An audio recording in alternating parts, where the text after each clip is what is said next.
Good evening, Bucknutters. Welcome to what we learned live following Ohio State's domination over Wisconsin, 34-0. Jeez, you look at the total yards in this one. Ohio State, 491 total yards. Wisconsin, 144. And Ohio State completely took their foot off the gas. Welcome to the show. I am Dave Biddle. I'll be joined in a few minutes by Jonah Booker. After that, we'll be joined by Heath Schneider. And then after post-game interviews, we'll be joined by Patrick Murphy and Steve Helwagen live from Camp Randall Stadium. All right, let's start with the biggest things that I learned, the three things. I'm going to go 3+ things. I couldn't narrow it down. I wanted to just, be concise and narrow it down to three things. I'm going to go 3+ things for you guys. First of all, the Buckeyes came out. They were like, we're going to throw the ball all over the lot unless Wisconsin came out just completely backing off, which they didn't. Wisconsin was thinking, okay, we really don't have a chance here, but any chance we have, we're going to try and stop the run. Well, Ohio State came out, throwing the ball all over the lot. In the first half alone, Julian Sayin was 23 of 26. Unbelievable. Julian Sayin's final stat line, 36 of 42, 394 yards, 4 touchdowns, no interceptions. This kid very might well win the Heisman. Keep in mind, entering this weekend, well, if you consider Friday the weekend, which I do, I know it's technically a weeknight, Carson Beck was the favorite to win the Heisman. Right now, as we speak, Fernando Mendoza is the favorite. I won't be surprised at all if Julian Sayin wins it. And we are living in a world where we're going to have number 1 ranked Ohio State and number 2 ranked Indiana. That's going to be a thing. Probably that's going to be the Big Ten championship game. But it's just amazing to me. We're going to have the polls are going to come out. I mean, they're 1-3 now. It's not like that much difference, but we're going to have Ohio State ranked number 1 and Indiana number 2. So we learned the Buckeyes came out pass happy, effective.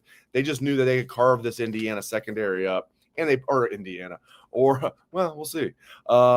They knew they could carve this Wisconsin secondary up, and they probably thought the Badgers would focus on the run for whatever reason. And along with that, I'm kind of cheating here. This is still number 1 of things I learned. I'm lumping things together. Carnell Tate. I mean, Jeremiah Smith gets all the love, and rightfully so. He's legit the best receiver to ever come through here. And I know that's saying a lot, but I really believe that. Carnell Tate must be the best number 2 receiver that we've ever seen because, he reminds me of T. Higgins so many ways, not just because T. Higgins is a number 2 to a great number 1. Their games are just so similar. They catch the ball high. Julian Sayin's ball placement is just impeccable. I know Gary Danielson was ticking us all off the previous game that was on CBS for the Buckeyes against Washington. He was pretty good today, though. He's, talking about, man, Julian Sayin's ball placement is just next level. If we were talking about a 5th-year senior, it'd be impressive. We're talking about a redshirt freshman. Hello. But Carnell Tate is so damn good. All right, number 2. I learned we got a really good battle at right guard. Tegra – geez, there are some plays where Tegra just, is the man-child that he is. But there's a reason they're rotating in Josh Padilla, and Padilla looks good to me. If I'm betting right now, you say, okay, you got to bet right now. Who if they're playing in the national championship game, who's starting at right guard? I would say Josh Padilla. But I love the depth. I love the depth. I mean, you have Oni Onwa making, I was told, 7 figures. Very low 7 figures. Wouldn't it be nice to have very low 7 figures? It'd be nice to have very high 7 figures, but very low 7 figures, but 7 figures. And he's the 7th man. They like Ian Moore a lot. They like Gabe Van Sickle a lot. This offensive line is awesome. Phillip Daniels didn't play that well today. I've been very high on Phillip Daniels. He had a shaky day. I haven't rewatched the game, and I would need to know what Ohio State's coaches said about that. But to the naked eye, it didn't look like Phillip Daniels had his best day, but I love that Phillip Daniels is the right tackle on this team. Because as I've said, when they had fights during training camp, I heard Phillip Daniels was always in the middle of those fights. So I went out of my right tackle. So we learned we got a good battle at right guard between Tegra and Padilla. We thought it would be Tegra and Onionwa, or maybe it would be Tegra versus Daniels if Saraveld was the right tackle. Because keep in mind, leaving spring, we all thought Onionwa was a starting left tackle.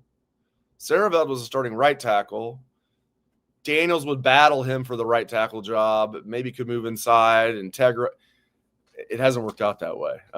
Padilla has made a move, and Saravell going to left tackle. Like, kudos to him. All right, a few more things here. So I'm going 3+ things. We're going to got 5 biggest things I learned. Number 3. I didn't learn this, but my gosh, this defense. How about the best way to articulate it might be we continue to learn this defense is elite. It's almost crazy because you lose 8 draft picks off the defense from last year, number 1 defense in the country. You lose 8 draft picks. You lose the defensive coordinator, and you improve. That's a heavy part of still basking right there. You have to be still basking if that is going to be a part of your life. It's amazing to me. And listen, and Matt Patricia deserves a ton of credit. I've given him a ton of credit. But it's like equal parts. It's like it's huge that the entire rest of the defensive staff stayed intact. Everybody except Jim Knowles is back. And then you replace Jim Knowles with what I feel is a better defensive coordinator in Matt Patricia. And the personnel's great. It's like, well, they lost 8 draft picks. Okay, but look at some of the guys that have replaced those draft picks. Cody Simon was awesome last year, wasn't he? He's better than Arvell Reese. Denzel Burke had a really good career. Is he better than Jermaine Matthews? Nope. And listen, I think Ty Hamilton was fantastic. He's a starter right now in the NFL. Is he better than Caden McDonald? And then the 3 returning starters are all playing well with Caleb Downs, Sonny Styles, and IGB. So you have the best defense in the country. You have a quarterback who is just Joe Montana out there. All right, the next thing I learned, Isaiah West is a dude. And I already felt this way about him. I tell you what, man, it says a lot to me that they gave him that many carries. And James Peoples didn't get any carries. He did have 1 reception and did a good job getting the first down. I'm glad Jay Peeps is on this team. But Isaiah West, to me, the 2 best running backs on this team are true freshmen. Bo Jackson is the best running back. His rushing stats won't look good today, but he looked really good catching the football, and I didn't think he ran poorly at all. It was just Wisconsin was doing a good job in the running game. You could tell that was Mike Tressel's strategy was to try and eliminate the running game, and then Julian Sayin just completely goes off. Again, if you're just joining us or you want to hear it again, I'd like to hear it 100 times. Here's Julian Sayin's stat line. 36 of 42, 394 yards, 4 touchdowns, no interceptions. That dog will hunt. Isaiah West will hunt. Like, that is number 32. He needs to be a big part of this offense.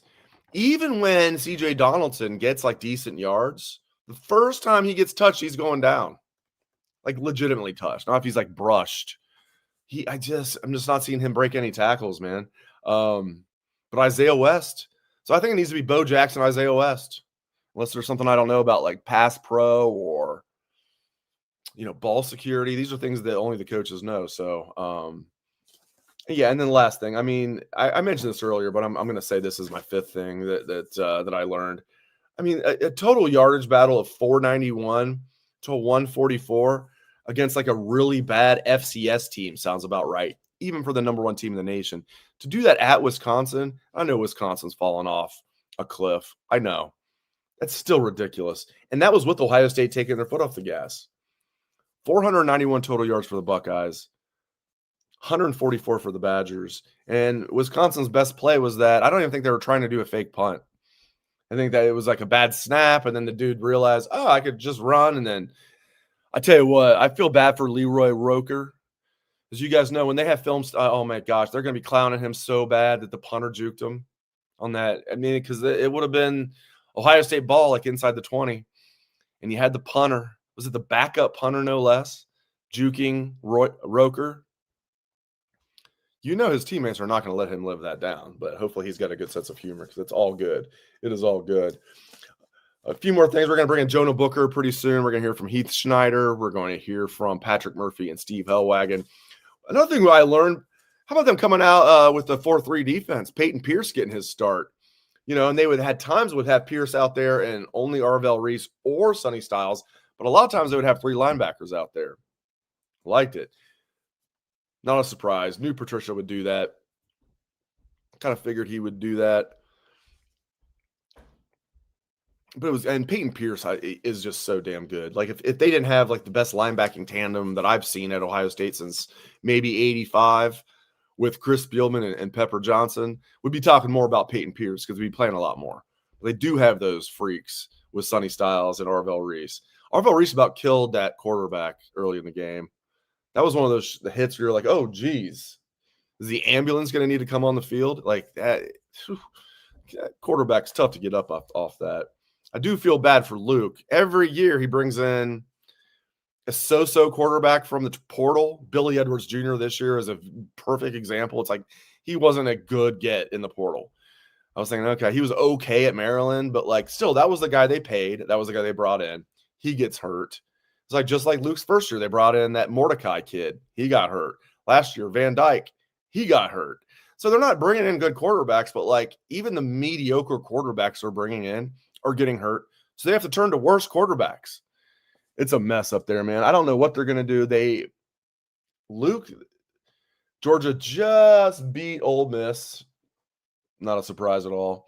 The one thing that might now they cannot let it completely go off the rails if it hasn't already. As long as Luke survives this week, if they can like be competitive the rest of the way, maybe win one game down the stretch. And if you look at their schedule, you'll know what I mean. That would be good. Wisconsin has the toughest schedule in the country. The toughest schedule in the country. If they can at least be respectable down the stretch, Luke might save his job. Here's why. I don't know why they gave him a contract extension after last year.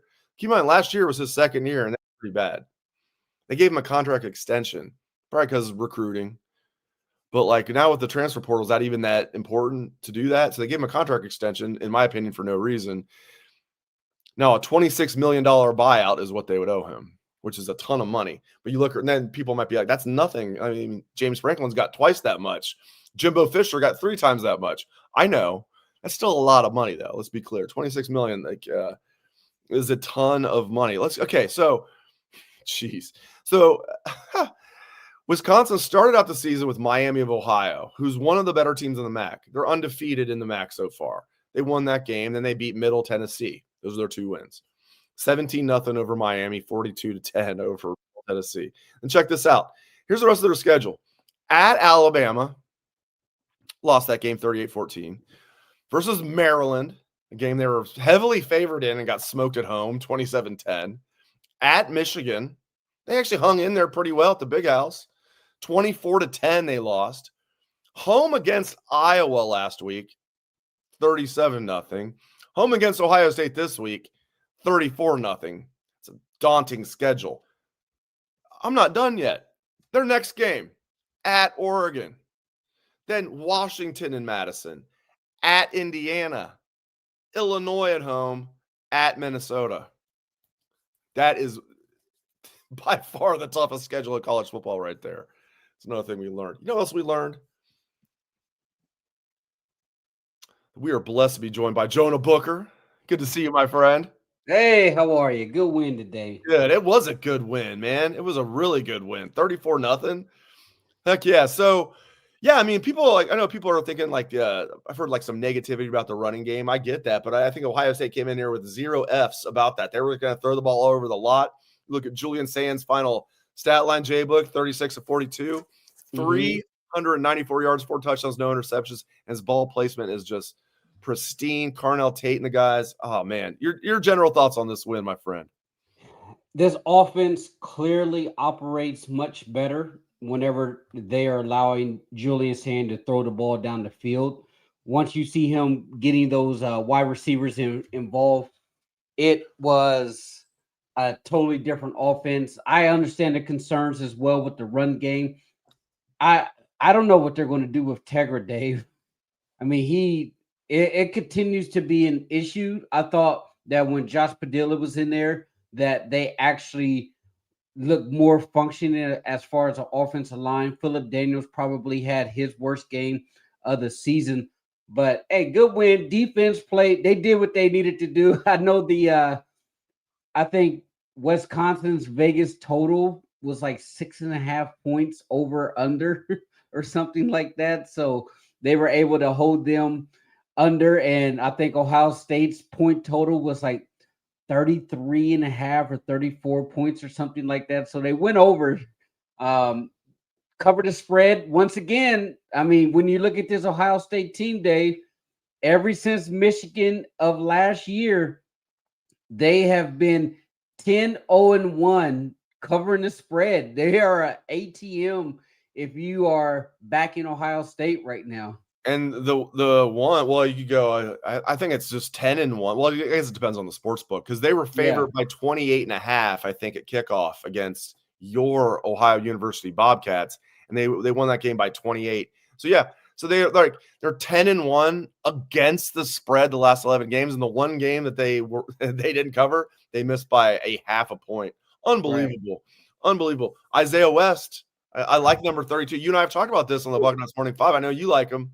Yeah, we talked about it. And when he was going off, Dave, the first thing that popped in the back of my mind, I was like, Dave and I were literally just talking about Isaiah West on the Friday show. And the question that we're going to have a discussion further along is he running back too? I know it's kind of early right now, but man, Isaiah West looks incredible. Like he gets those shoulder pads north and south. He has great vision. He's showing a little bit of burst there, and he's a big back too. When you look at his size, I mean, he's right up there as far as 215 plus when you look at him. So I really thought it was fascinating because he totally outtouched both CJ Donaldson and James Peoples today. I was not expecting Isaiah West to get as much touches, but every time he gets in the game, Dave, he looks incredible. And I mean, I'm starting to lean towards like, hey, I know in an ideal world, when you have the number one team in the country who's on a heater right now to go back to back, ideally you probably don't want two freshman running backs being your 1-2 punch. But man, I'm a firm believer of talent is talent. Like a talent will rise to the top no matter how old you are. And right now, Isaiah West, he looks like he's the real deal Holyfield. Like I'm leaning towards running back too, Dave. How do you feel about West? I agree 100%. CJ Donaldson is not a bad running back, but even when he gets like a decent run, the first time he takes any type of contact, I'm not talking about somebody brushing him and barely touching him, he always goes down on first contact. Isaiah West doesn't do that. He's the fall forward that makes the first man miss, just grits his way for extra yards. I love Bo Jackson today. His rushing stats aren't going to look good, but my gosh, is he good out of the backfield as a receiver. And I love the way every time he runs the ball, he gets a little bit more than maybe you think he's going to get. So I'm totally with you, man. I think the two best running backs on this team are Bo Jackson and Isaiah West. And I'm okay with it. It would be bad if it was not bad. It wouldn't be ideal if it was those are the only two guys. We have two true freshmen. We don't have anybody else. At least they still have CJ Donaldson and James Peoples if they need them. But yeah, I agree with you though. When they're using Bo Jackson in the pass game like that, Dave, and when he's rocking that number 25, I'm thinking it's good Lord, he looks like Jamal Charles. That's a good one. That is a good one. Like when you see him, he totally looks like Jamal Charles when he was with the Chiefs with that 25, because he has that ability to get to the second level. And then once you start using him in the pass game that they were able to do today, I'm like, he's Jamal Charles light. But Bo Jackson, when you look at him, Bo Jackson's almost 220, size wise. But when you look at him, he's very slender for how big he truly is as a running back. But yeah, those guys, they are outstanding freshman running backs. I love their game. Yeah, Bo is 217 pounds. Maybe he's more than that. But he listed at 217, and he runs like he's 217, but he's got the slipperiness of a 190-pound back. He's got those thick legs, but you're right. He looks almost slender-ish, in his torso, but he's got big arms. I love him. All right, right guard. Go ahead. Guard. I was gonna say you just took the words out of my mouth. That's it. I mean, overall, great game. The run game definitely needs to be better. Wasn't where they needed to be. I know a lot of Ohio State fans like to say, "Oh, they're saving it for the playoffs." To me, at this point, I think that's just a cop out. I think there's still a lot more room to get better. I don't view it as they're saving stuff for the playoffs. I think that there's certain elements to where they're not truly executing. When you're looking at Tegra at the right guard spot, him getting cross-faced like that by a defensive tackle consistently today, that's not saving stuff for the playoffs. That's just a guy who's not executing at a high level. I don't know what they're going to do with him, Dave. I mean, because he's so up and down. Like there's stretches of a game to where you can look at Tegra and it's like, there you go, man. Good job. And then there's other parts of the game where I don't know if he just loses focus, and you're just like, Tegra, what was that? Like, you just can't let somebody cross your face like that. I said earlier, JBook, I'll ask you one more question after this, but like I said earlier in the show, I said if I had to bet like anything that of meaning to me, like if Ohio State's in the national championship game and both guys are healthy, who's the starting right guard? I would bet it's going to be Josh Padilla. It's trending that way. Doesn't it seem to be trending that way? He seems to be playing better than Tegra. He's getting playing time. Nobody else is getting rotated out. And at first they're rotating him with Onyanwa. Now they're rotating him with Padilla. Padilla's playing more every game, and he looks good out there. Yeah. Yeah. I mean, is you make a great point, because they probably started 2 weeks ago, start rotating like Tegra in and out of there. And now you look at a situation to where Josh is playing well, Tegra's not playing as well. Plays are getting blown up. He's almost getting his quarterback killed on certain situations because he's, not doing his job. Like it really is starting to trend to like Josh getting more playing time. I'm fascinated to see what they do coming out of this bye. But are we going to be at the point, Dave, to where Julian Sands starts to get that Heisman buzz nationally? Yes. I was talking about that on the pregame show that I do for Dynasty 7-1 The Fan. I was like, listen, he's going to be in New York, in my opinion. Will he win it? I don't know. Carson Beck, as you know, JBook, entering the weekend was the betting favorite. Right now, as we speak, it's Fernando Mendoza, and he's having a great year. Listen, man, if I had to bet on one person right now to win the Heisman, it'd be Julian Sand. Would I bet a lot on it? No. I'm just saying, like, the fact that he's kind of on the outside looking in, barely, he's like fourth or fifth, man. Right. And after today, look out. Yeah. Special teams, that's the only one thing that you could probably look at is like special teams, not so special. Once again, you can't get cooked by a punter on a fake punt and then missing a field goal kick again. But that's probably, when you look at this team, like, it's clear that Ohio State is head and shoulders the cream of the crop of college football. When we talk about this team, we look at it in the lens of they could be playing much better at certain situations. Like, I still think that there's a lot more room for improvement for Brian Hartline when it comes to his play calling sequence. Like, for example, the part I had tweeted it out, it was 3rd and 7. They run a stretch play with a run to the short side of the field.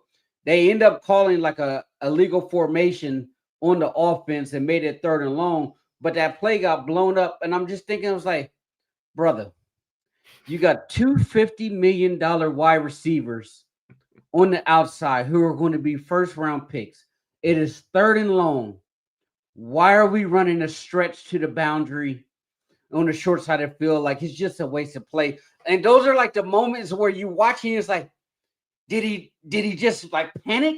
The time that you're supposed to communicate to the quarterback is running out and you panic. He was like, just run it. I'm like, I don't know, but I'm just like, those are just those moments. But they're still, regardless of what we talk about, like as far as like the small flaws, they are still head and shoulders the best team in college football going into the bye week. I mean, historic. What did they say today? 1975, the least amount of points given up. Through 6 games. Yeah. Through 6 games. And now it just gets better. Gets better. It's insane. Matt Patricia and this defense, it's awesome. I give so much credit to Patricia, the talent, and the fact that the rest of the defensive coaches are really good and all returned from last year. Yeah. And go ahead, sir. I was going to say the crazy thing about this defense now is because they're so good that I'm kind of in that mind frame that I want like key players to start stat padding because I want Caden Curry to hit double-digit sacks Yes. because double-digit sacks is going to put him first team All Big Ten. And then as Arvell Reese continues to rack up the stacks in the sacks and stuff like that, that's going to put him squarely in the conversation for the Buckets Award winner and all first team All American. So when you see the defense, you're like, all right, Wisconsin has like their punter has more yards than the entire run game going into the fourth quarter. Like at this point, let's see if we can get some stats for some of these other guys who are going to be in contention for rewards because Kenyatta Jackson got himself another sack today, so he's quietly racking it up. And before I get off of here, Dave, we talked about this guy yesterday on our show, Taiwan Malone. Yes. Once again, that's 3 games. We said, hey, you've had 2 great games. If you can put together another good game going into the bye week for Taiwan Malone, now we're cooking with some grease. And here he is, a third game with Taiwan Malone play outstanding next to K-Mac. Like these defensive tackles, they were the weak link going into the season, and lo and behold, them boys are playing some darn good football. Amen. And don't tell Mark Sanchez we're cooking with grease. I know it. Too soon? Hey, Too soon? Aaron Scott knocked the snot out that boy, didn't he? Woo! Goodness gracious. My gosh. JBook, great stuff, my friend. I appreciate your insights as always. Thank you for taking the time to hop on. Hey, I'm so mad at Air Force, Dave. I'm mad at Washington. I know. I had my best bet. Hey, I was feeling so good, man. I had that game on the other TV, and Air Force, they were up 7. They had the ball like on the 25-yard line. Wisconsin or Wyoming clearly jumped offside. Should have been first down. They called a false start on Air Force. They had a settle for a field goal. Up 10, 2 minutes to go. They completely went prevent defense and gave up a touchdown, and I lost my best bet by 0.5 point. I got to win it back tonight. Yeah, there you go. Who you got? Well, there you go. Who you got, Notre Dame or USC? I don't know. I'm not betting on that one. I don't know. What about you? I'm not going to bet on it. If I would have to bet, it would be the under. I think there's supposed to be rain. Their USC's banged up. There's some type of smoke saying that some type of girl that works in Notre Dame's like athletic department ran over Jeremiah Love's foot with a cart that was filled with a bunch of food or something like that. I heard that like on one of so he might be questionable right now, so they don't know if he's going to go. So I'm keeping an eye on that. But if I'm going to bet, I will probably take the under 60 on the Notre Dame and USC game tonight, especially with there potentially some bad weather on the horizon. I'm going to tell you on that. I like it. All right, my friend. Good stuff. I'll talk to you on Friday during the second and final off week. Yes, sir. Thank All you, right. JBook. Have a good one, my friend. Yes, sir. All right. JBook was talking about the Air Force. Speaking of the Air Force, let's bring in my man in Amsterdam, veteran of the United States Air Force, Heath Schneider. Heater, welcome in. You do your immediately after the game analysis. Your main takeaways tonight, sir. My main takeaways is that by and large, this team is playing as a championship level team with the exception of 2 areas. And I would maybe add in a third area that probably just needs some explanation or a little dusting off. But greetings to you, my friend. The first one is the run game on offense is virtually non-existent. I look at and I get that you have the opportunity to exploit the Wisconsin defense with the 5-star receivers you have, the 5-star quarterback, etc. But even on those per carry averages, we looked really, really not so good. And you had a guy that maybe 2 weeks ago was your number 4 running back, now was the leading rusher on the team. That worries me. It worries me. And I get that we're not talking about Junkins and Henderson here. And our 2 best players are probably the 2 freshmen. But it worries me that we would be relying on 2 freshmen, and neither freshman is creating a lot of explosive plays. And while they are performing better than Peoples, who has dropped like a rock, and better than Donaldson, who is serviceable, reminds me a lot of Master Teague kind of thing. Big guy that doesn't have a lot of dynamics behind him. That's a good analogy. A taller Master Teague. Yeah. Yeah. I just want to see more out of that running game than what we're getting. The second area that I think, which I've harped on and I talked about last week as well, is the special teams / kicking game. We missed another field goal. We haven't had a field goal. Jaden Fielding hasn't had a year over 80% where he's connected, and he's down to 80% now.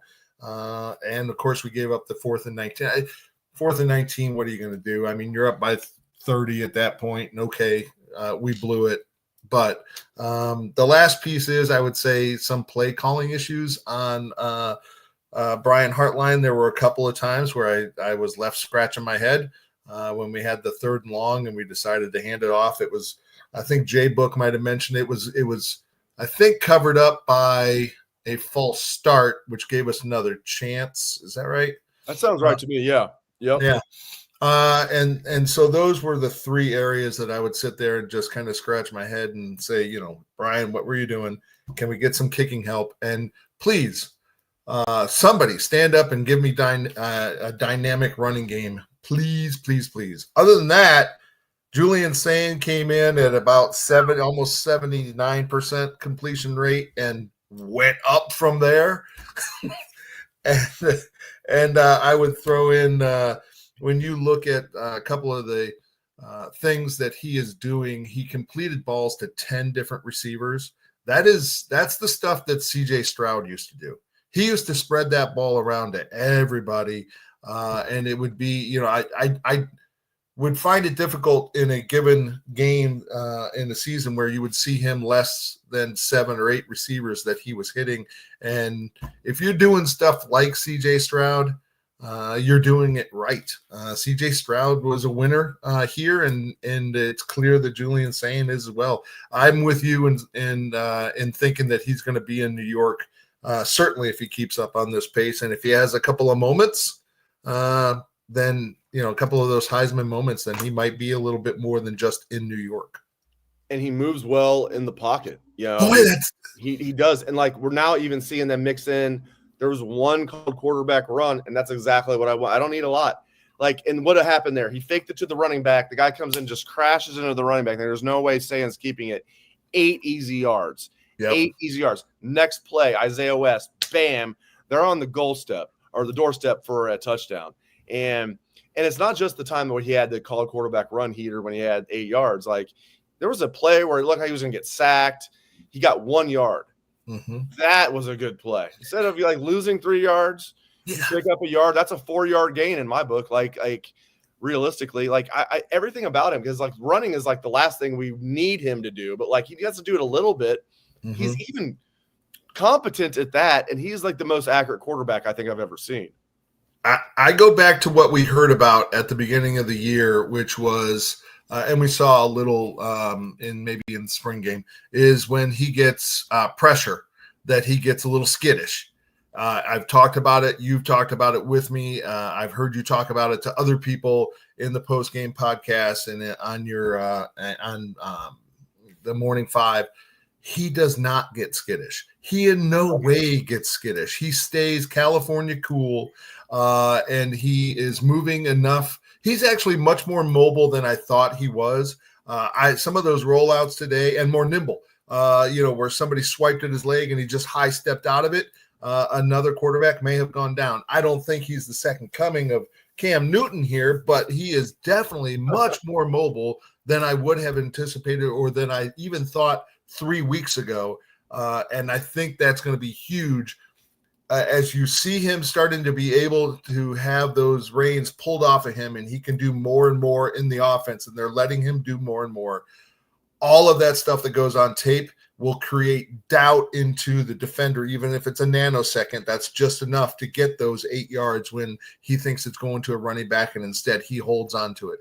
And by the way, What a great play call on that. If I'm going to bang Hartline for the bad call earlier, I will give him a good one for this one when I say, hey, that decision to have him run made a difference in it, and now it's on tape, because there were so many times when we didn't have that kind of run on tape in previous years, and they could just hone in and smash into the running back play after play after play.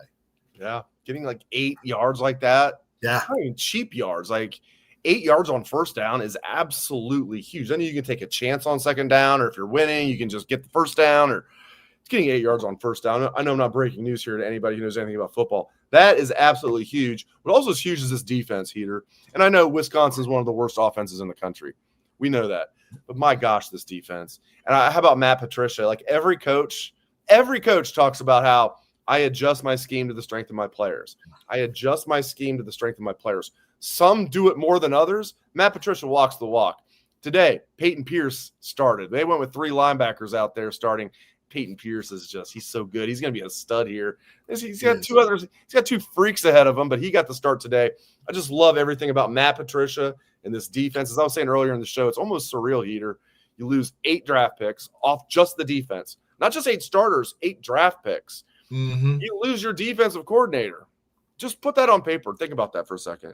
And then, the next year you improve. It's almost surreal, and I love it. I'm still absolutely. Absolutely. Matty P and the Fighting Patricias are, I said it in my immediately after the game analysis. I said he is creating a legend and a legacy at the same time, because what he's come in here and done has been absolutely fantastic. And, they gave up the 16 last week to Illinois, and he's like, you know what? Don't like that. How about we put up 0? How about goose eggs this week? And sure enough, that in that 4th down play to preserve the shutout was absolutely outstanding. I go back and I'm just looking at this and then, just rattling off on points allowed: 7, 0, 9, 6, 3, 16, 0. I don't know what that math says. It tells me that it's a heck of a per game average. And everything you said is 100% true. But I want to go back to when he was hired. And people were saying, how could he, he's a pro guy. It'll never work in college, blah, blah, blah. He's going to be too cerebral for him, rocket engineer, blah, blah, blah. This guy has been absolutely loved by the players. And he brought a system, even though he's a deep thinker, that he has been able to adjust and give just exactly what the players need. It wasn't the Jim Knowles, hey, I need 3 years to bring this thing in because it's so abstract that you can never possibly understand how to play defense in my system. Right. Matty P comes in and says, hey, I've got a pencil. I don't need a pen. I don't need a computer. Let's write it down and show you. And he's been absolutely fantastic and just what we needed. Haven't heard anything about Ryan Day and him squabbling. He just seems like he's having an absolute blast out there. And what's crazy, Heater, I'll get you out of here on this, is like when he was hired, more people than not were like skeptical. Not necessarily Ohio State fans, although there were a lot of Ohio State fans that were skeptical. Media, even here in Columbus, there were people, I don't need to name names, that were like, and being skeptical is one thing.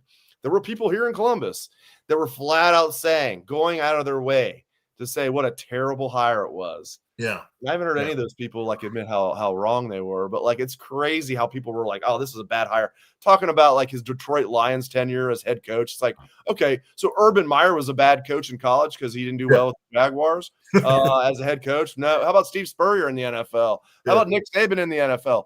And listen, Patricia wasn't coming here as head coach. He was coming here as defensive coordinator. Yeah. And look, it's easy to say it now. And am I taking a victory lap? Yes, because I said at the time it was a home run hire. I was wrong about home run hire. It was a grand slam home run hire, Peter. I would concur, and I know you want to get Patrick in here, and I'll say this, that I would just paraphrase Kurt Signetti and say, Google him. He wins championships. He has 3 rings that just are the gaudiest thing ever. He wins championships, and championships translate to any level. If you're going downward, come on now. Hey, especially if you win Super Bowl championships. Amen. Amen. Google him. Google him. All right, Google Heater and Google his immediately after the game analysis on Bucknuts. It's must-read material. Frankly, I can't believe it hasn't won a Pulitzer yet. It will sooner rather than later. Thank you, Heater. All right, thanks, guys. Now we go out to beautiful Madison, Wisconsin. It's always more beautiful when Ohio State beats the crap out of the Badgers. But Patrick Murphy, welcome to the show from Camp Randall Stadium. Are you jumping around? No, the jump around it existed, but it was one of the more disappointing jump arounds I've ever seen. And I've been in a few of them here. They did it, and people jumped, but there were plenty of empty seats. A lot of the students had left. Some of the students never showed up. And it was just, I get it. Like, this is a team that's really struggled this year. So not much to jump around about. Dave, before you get into this, I want to say I was one of the people that was pretty skeptical about Matt Patricia. You were, as I said, difference between being skeptical and shouting from the mountaintops how terrible of a. We had some radio hosts here in Columbus that were like bombastic about how terrible of a hire it was. I haven't heard those guys like take back their words yet. Well, it's easy to take your lap, like you said, when you're right, then admit you were wrong. But yeah, look, I mean, here's the funny thing about this. We went through the Ryan Day press conference, which was probably, 10, 12 minutes, and no one had asked about the defense. I'm sitting next to Bill Rabinowitz, formerly of the Columbus Dispatch, and he asked the first question. He taps me on the shoulder. He's like, I hope someone asked about the defense. And we got to the last question. No one did. And Ryan goes, before we finish, I think we should talk about the defense. It's like, we just shut out a team. And then he went on for like 3 more minutes talking about this defense. And the real credit he gave was to the guys that came in late for holding on to this shutout. Obviously, Wisconsin, I didn't see a ton of that drive because we were trying to get downstairs. But we saw the end of it where they get the stop on 4th down. Like, backups in the game, game's over. If you give up a touchdown, no one's talking about it. Nope. They went out and played their butts off. And Caden Curry talked about what those guys do in practice to help the offense every day, pushing the first-team defense. So as good as the first-team defense has been, and look, Caden Curry was one of those guys the last 3 years, right? So I think it's worth pointing out, because Ryan Day singled about that second-team group came in and really kind of maintained the standard that they had. The standard is the standard, as they say. That's exactly right. Buckeyes came out throwing the ball all over the lot. Yeah. People thought they might come out running the ball. Like, Julian starts out 10 of 10. Finishes 36 of 42 for nearly 400 yards, 4 touchdowns, no interceptions. Total yards 491 to 144. And, Ohio State was just so damn good throwing the ball. And they also ran up tempo really for the first time this year a lot early. Obviously, they backed off of that late. Now, a lot of people are like, well, the running game, though, the running game. It's like, well, when you're that effective in the passing game, it's like, I get everybody is spoiled. They need to be better in the running game. In my opinion, Patrick, and I'll let you then give your thoughts on all of that. They need to mentally prepare that the game in Ann Arbor is going to be bad weather. Prepare for that to be the Freezer Bowl. And if it's not, the Ice Bowl, whatever you want to call it, the Snow Bowl, like, prepare for that. And if it's not great, prepare for that. So I do understand Ohio State fans that are concerned about the running game. But when you're out there just carving up Wisconsin like that, like, my gosh, Julian Sayin is just unbelievable. Yeah, it's funny you bring that up about Michigan, because Tony Gerdeman of Buckeye Huddle and I were watching the Michigan game here in the press box in the second half of that game. And he said, what is it going to take for this Michigan team, which has looked fairly pedestrian, they were better today, to beat Ohio State this year? And I said, well, you get a bad weather game and you can't run the ball, and Michigan gets 1 or 2 plays on this defense because they can run the ball, especially if Justice Hayes is back. And that could be the difference in that game. So no doubt about it. Today was the first day I felt Ryan Day was really, and he was pretty loose in the press conference, which I thought was great, was fully admitting that, like, this needs some work. He said, we got to go look at it. We've got to figure out some things. Now, he did say that they wanted to come out, they wanted to throw today. That was, they wanted to attack Wisconsin that way and let Julian kind of get after it. I don't know if he meant throwing it that many times, but, he clearly had to. Now, I do think they found some stuff in the run game. It wasn't huge numbers, but like Isaiah West, I would like to see a little bit more of that. Yes. So are you we were talking about this, Patrick? Like, yeah, that was my next question. Good segue. We're helping each other out here. We're segueing like to each other. Are you like in the camp like I am, that Isaiah West is the RB2? Like, you feel like he's the second, if you had to like bet your life on it, he's the second best running back on this team, or you're not quite there yet? Yeah, I want to see a little bit more from him because it's been kind of the late game against Illinois. He got in there, and then obviously this week. But look, and Ryan Day said this, like he had two pretty good runs, I think 8 and 14 yards.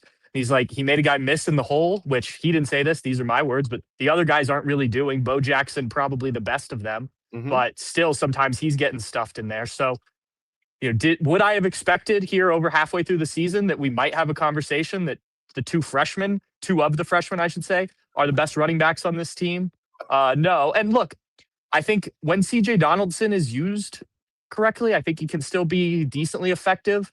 But there's a lot of things that aren't working. And today I think was the worst offensive line performance of the season. And it wasn't terrible, but there were too many pressures. And it wasn't, I know Tagra Shabola gets a lot of shtick. It wasn't just him. Luke Montgomery, Austin Sareveld each gave up pressures or gave up lanes for guys to go through to shut down the run. Too. And I've been the Philip Daniels fan club president. I love that he's a junkyard dog out there, but he didn't play well tonight. Yeah, it just wasn't the best offensive line performance. And I wonder too if maybe some of that is, hey, this is a bad Wisconsin team. You just, as much as you try and preach it, and we've talked all season about how great it's been to see these guys every week come out and just handle business. And they did. Like, let's be clear. Julian Sayin doesn't throw those passes if he doesn't have sometimes. Now, he also did a really good job of getting out of pressure at times. Carnell Tate touchdown.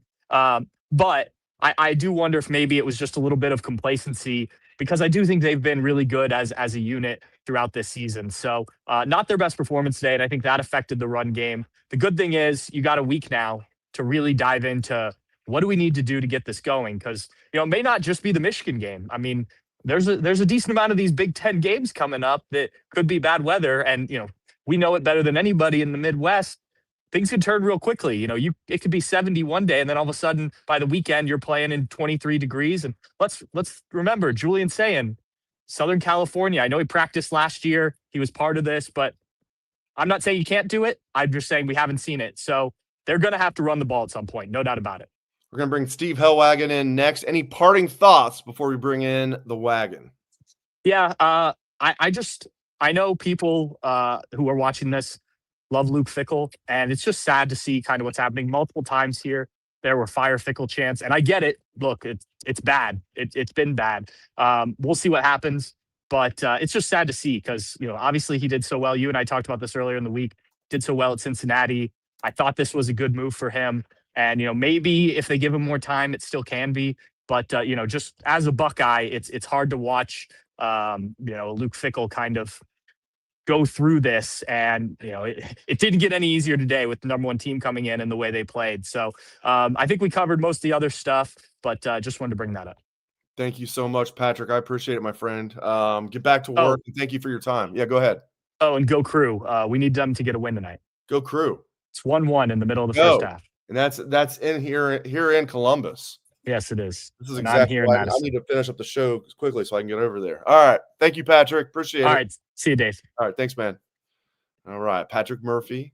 Let's bring in our final guest of the evening, live from Camp Randall Stadium, the interview room there, Mr. Steve Helwagen. Steve, what do we need to know from post-game interviews? What really stood out to you, my friend? Just again, how it's uncanny what Julian Sayin is able to do as a redshirt freshman. He came into the game hitting 78% of his passes. And I think he was 36 of 42 as they made a concerted effort to get him as many attempts as they possibly could. Man, I'm falling asleep over here. 396 yards and 4 touchdowns. All those stats are career highs for him. And he increased his completion percentage back over 80% for the year. I didn't compute it, but I think it's going to be back over 80%. My apology. Yeah. So yeah, it is. It's insane. But 85% today is pretty good. So yeah, it's and dare I say it? I shouldn't say it, but he hasn't thrown a pick since the second or third game of the year. So yeah, it's OU. OU. Bobcats. Those scrappy Bobcats got him a couple How times. about my Bobcats? I love those Bobcats. Seriously, I do like the Ohio University Bobcats. Right guard. I think we have a situation here. Like I've been saying this throughout the show. I'll be surprised to a certain extent if Josh Padilla is not the starting right guard at some point this season. Yeah, Shabola's playing his way out of the job. I mean, it's just, we're sitting up there in the press box and it's just one play after another, and you're just sitting there scratching your head. He's getting the pocket blown up. He's getting the running plays blown up. I mean, something's just not quite clicking right with him right now, and I don't know what it is. He's played at a higher level at different times in his career, but I watched one of the plays on the replay, and it was obvious he was the one who gave up whatever it was. So I think it was the 4-yard loss on the running play. His guy just came unblocked, and that can't happen. It just you can't play that way. So yeah, I'm wondering what's going to become of that, because you can't go on and expect to beat great teams if you have a weak link like that. And Julian Sayin, to his credit, shows the escapability and pocket presence of a guy who's made 30 or 40 career starts, and this was only number 7 for him. So, you look at it, and I see a guy who, it doesn't have to be perfect. It doesn't have to be entirely clean. He can still get out of there with it. So that's a good thing. Are you concerned about the running game? A lot of people in the chat are, people, on Twitter, on our side on Bucknuts, people are concerned about the running game. I'm like, well, when you go out there and you can just carve them up like they did in the passing game. I don't remember the last time Ohio State in a game had 26 passes on the road in the first half. They completed 23 of them. So they're just carving them up. But I also understand the idea. I was talking with Patrick about this. You almost have to prepare mentally that the Michigan game is going to be a disaster weather-wise, and you have to be able to run the ball. You have to be able to win like a mud fest or a snow fest, whatever it might be, an ice fest. Are you concerned about the running game, Steve? I think you have to be concerned about it just because there's no consistency. There's no rhyme or reason to it. I think that, everybody in the stadium knew on 2nd and 3 in that situation they were going to try and run the ball to get the first down, and their guys just teed off on poor Bo Jackson, and that can't happen. So I think the design, the conception of the run game, I complained about this, I think, on the weekly show I do with Tony Gurman on Wednesday. It's like you bring Tyler Bowen in to be your run game coordinator, and yet, it hasn't been worth a crap. Really, I wrote it in the questions coming into the game. They were averaging like 115 yards rushing in the Power 4 games, which were Texas and the 3 Big Ten games, and that average is going down because they didn't get 100 today, Dave. So it is not good. It is not a good situation, and they have got. I give Wisconsin a little bit of credit because they are a very good run defensive team. They were in the top 20 or 30 nationally in run defense. So, for whatever that's worth, given whoever they've played, but they deserve some credit, obviously, for what they did today. But Ohio State's just got to be better than this. This is just not acceptable, not in any way, shape, or form. And we had 2.9 yards per carry at Illinois, 2.9 yards per carry last week at Illinois. Yeah, I hear you. It's bad. And Isaiah West came in and provided a definite spark. Yeah. There's no question about that. He ran hard. He was fresh. He was falling forward. Maybe this was when Bo Jackson kind of hit the wall a little bit. I don't know, because he didn't, in my mind. Of course, it was almost an unfair fight. He was being hit, behind the line of scrimmage and in the backfield. And he did a really good job catching the ball out of the backfield. Yes, he made up for it, certainly. Yeah, with that. I'm still very, very. Oh, I'm not down on him. He had not a little one bit bit. of a gimpy ankle. I love Bo Jackson. Not but down you're on right. Bo Isaiah West stepped up. A couple more things. Go ahead. Go ahead. I was just gonna say this just doesn't look like Ohio State are running the football. It just doesn't. It just doesn't. Yeah. But hey, if it looks like the best team in the nation, I'm down with it. A couple more things will get you out of here. Man, I feel like, including on this show, even though we've talked about him a lot, I feel like we're not talking enough about Carnell Tate. Oh my God. I keep calling him the best number 2 receiver in the country. Like he's just, if it wasn't for Jeremiah Smith, he might be the Biletnikoff favorite. Darnell Tate is just freaking great, Steve. Hang on. I'm going to tell Pat something. All right. Hey, Pat, I'm doing a day on the mic slide. I've got one. And it's from today. It's from today. Sorry about that. Darnell Tate is really good. Go. Yeah, that catch, I don't even know how to evoke maybe Chris Carter. There was a Chris Carter play against Michigan with Jim Carsados threw the ball and he laid out like that, kind of like this backwards and made the catch in the back of the end zone. And that was that was like 40 some years ago. That kind of came to my memory. But and my God, Sayin had no fear throwing that ball into double coverage. I mean, just no fear at all. Just like, I am going to throw this ball up where only my gig can get it. The ball placement by this quarterback is just at a different level. I mean, and I thought Stroud was great. I know. I never thought I'd be a more accurate quarterback at Ohio State than Stroud. He's taken what Stroud did and making it look like part-time. So, and I don't say that lightly because Stroud, to my opinion, is the best quarterback they've ever had. So, I mean, I am agog watching these guys do this week in and week out. I think it definitely helps Darnell Tate that defenses have to account for Jeremiah Smith. They can't.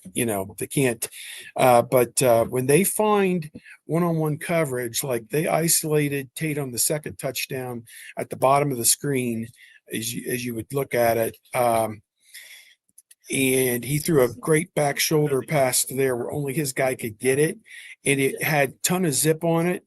And I think it was into his arms before the defender even knew it was coming. I mean, it was crazy, that play. And he barely gets – how is he getting his feet down in bounds on all these plays? I mean, he's working the sideline like nothing I've ever seen 5-6 times a game. I mean, it's just – I don't know, Dave. They are like Mylan Graham.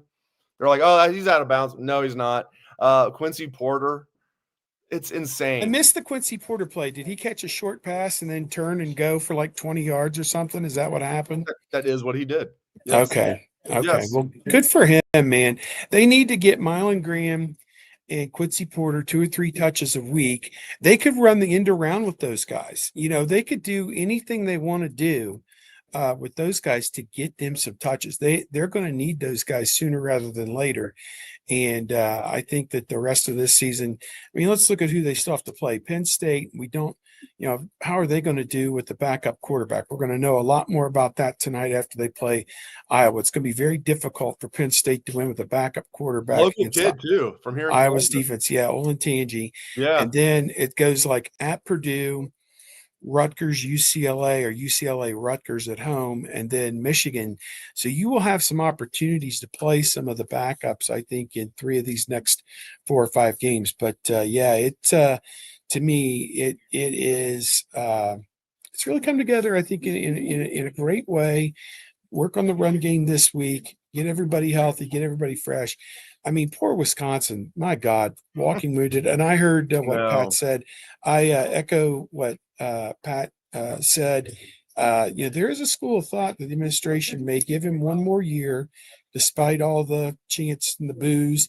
I didn't understand how you're down 17 points with the ball in your own 30 with a minute to go in the first half, how you didn't even try to score points there. Even try to get 30 or 40 yards to get a kick or something. I mean, they ran the ball 3 times and just let the half expire. And to me, how many possessions did you think you were going to get in the second half? And how many did you think you were going to score on? Didn't want to get blown out. That's bullshit. That's just total bullshit. I'm with you, man. When you're 2 and 4, you don't coach to not get blown out. That's just dumb bullshit to me. That they crawled into the fetal position.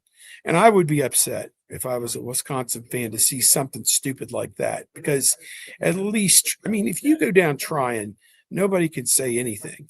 But when you don't even try to put your guys in position, that to me was a little iffy to me. But whatever, that's their thing. So last thing, we'll get you out of here. I know I appreciate your time. You're being very generous with your time. This defense, Steve, I mean, time will tell. Speaking of time, right now, I won't be surprised if this is the best defense I've ever seen at Ohio State. Again, 7 games into the season, it's going to be a long season. We're not even halfway through the season if things go well, including the playoffs.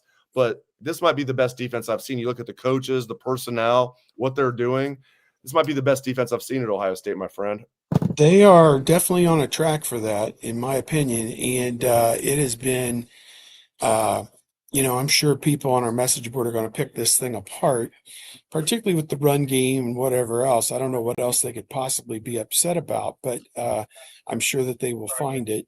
But the way this thing is coming together, you couldn't have walked. It's like when I'm standing on the tee and hit one straight down the middle, and I turn around to somebody and say, I couldn't walk out there and place the ball in the middle of the fairway any better than this. So I don't know. I don't know how things could have gone much better so far for this team. Everybody that they've asked to play has come through. I think it was good to see. I think Edric Houston got back in there today. He's kind of been missing in action at times. I think they held Lorenzo Styles Jr. out as a precaution. So no need to risk him, aggravating anything this week. So to me, it's setting up to be a special end. And, you get to,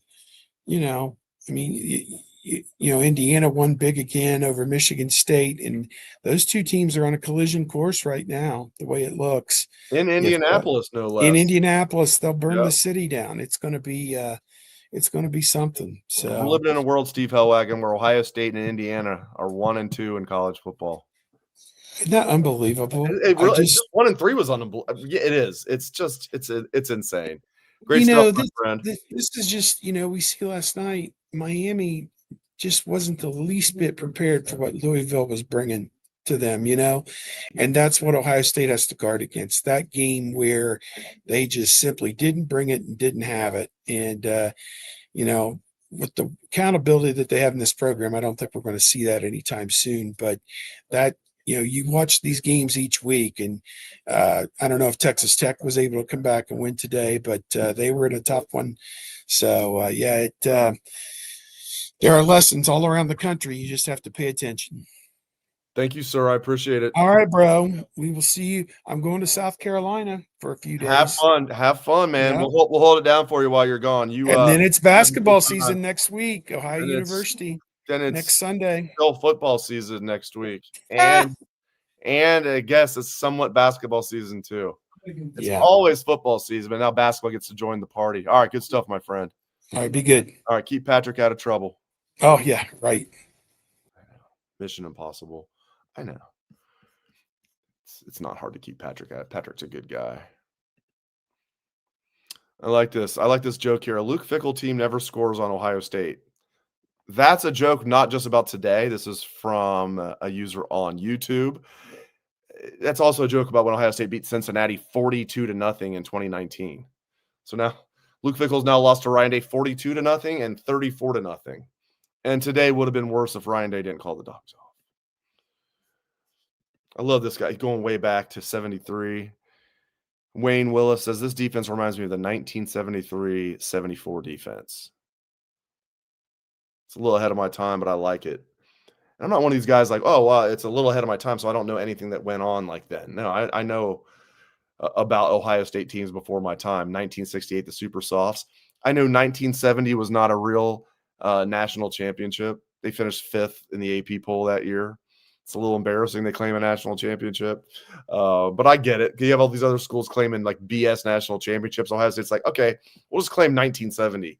But 68, the Super Softs, Archie in the 70s, all this is before my time with the back-to-back Heismans. That 73 team, my dad would tell me that was like one of the best teams he's ever seen. 1973 Ohio State. Awesome, the 10-year war. I love reading all the old books. Woody's Boys. So there's a few good books. Woody's Boys is one that I would definitely recommend about that era. There's like 10-year war books, but Woody's Boys is good because it's like former players talking about Woody Hayes and some of the stories they have. And I remember asking Dick LeBeau about this when he was head coach of the Bengals, actually, because he was from London, Ohio. I was working in London, Ohio at the time as a sports editor at this little newspaper called the Madison Press, and got a one-on-one interview with Dick LeBeau.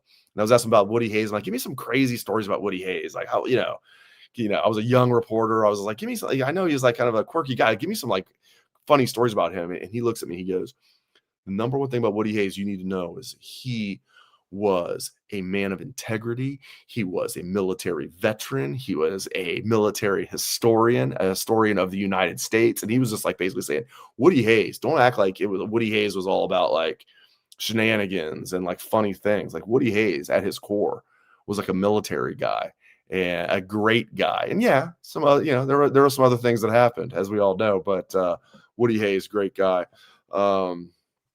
And I tell you what, man, it's just this Ohio State team. I know there's going to be some people that we've been talking about during the show that are going to be criticizing like the running game and stuff. But like when the passing game is just absolutely just doing anything that they want to do, I mean, I think we have to not be so spoiled and be like, okay, well, I mean, they won the total yardage battle, 491 to 144. I don't think there's too much room to complain about that. But yeah, a Luke Fickell team will never score in Ohio State. I like that. 42-0 in Cincinnati, and now 34-0. All right, let's get to one more, and we'll get on out of here. Now, all you guys are pretty much already watching other games anyway. Exactly. Paul on Facebook. Don't forget the catch in the back of the end zone with double coverage, as he says. Yeah, and you can see saying it's like he's not like he just threw it up and like it ended up being like, yeah, okay, it ended up being accurate. You can see him processing it. He's rolling out. And like you can see there's like two, and he just puts it right on the money. It's unbelievable. Whether he's in the pocket, he could be rolling out. He's just putting the ball exactly where they want. And Gary Danielson did a good job explaining. He's not just putting it in the breadbasket, which is good.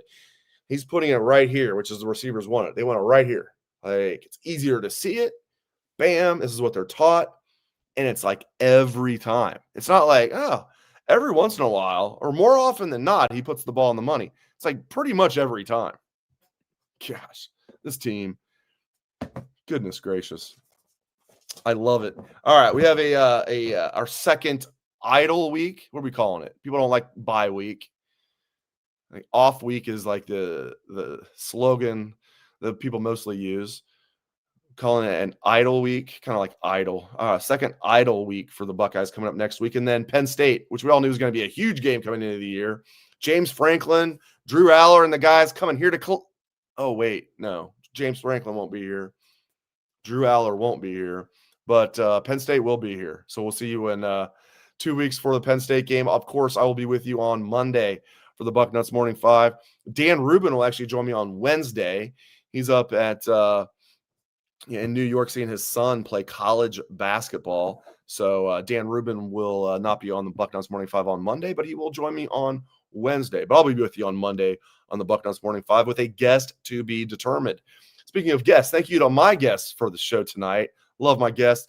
Jonah Booker. Thank you, JBook. Heath Schneider. Thank you, Heater. Patrick Murphy. Thank you, Pat.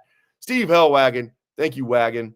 And thanks to all of you. I appreciate it very much. We had a very large audience in the live audience. I appreciate everybody who is watching live. I appreciate everybody who's watching or listening to the replay of the show or watching the replay of the show. We couldn't do this without you. Thank you very much. I know you have a lot of choices, and we appreciate you guys making Bucknuts one of your choices. All right, guys, the number one team, the beat goes on, baby. All right, we'll see you Monday on the Bucknuts Morning 5. I know you're still basking. Go Bucks.